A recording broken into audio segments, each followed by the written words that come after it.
Баршаңызға қайырлы күн достар. Бүгін өте дәмді, оңай жасалатын, қызылша салатын рецептімен бөлісетін боламын. Ол үшін каналыма тіркеліп, лайк басып қоюды ұмытпаңыздар.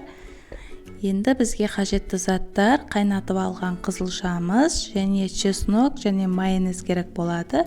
Өте оңай салат, жасап берсеңіздер болады. Біздің балалар өте жақсы көреді.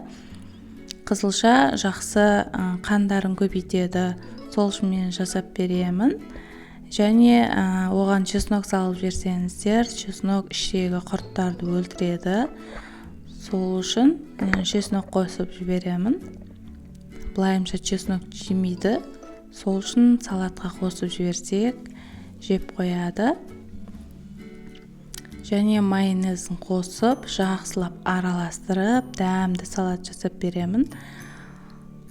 Дәл осы мен видеомдағыдай жасасаңыздар, салаттарың өте дәмді, керемет болып шығады.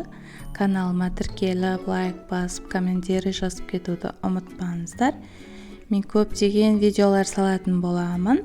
Сол үшін видеомды көрмей қалып кетпеу үшін қоңыраушаны басып қойсаңыздар, күнделікті салған видеоларым сіздерге түсіп тұратын болады. Салатымыз дайын болды. Қазақша контентті қолдап, каналыма тіркеліп, лайк басып, комментарий жазуды ұмытпаңыздар. Ас болсын!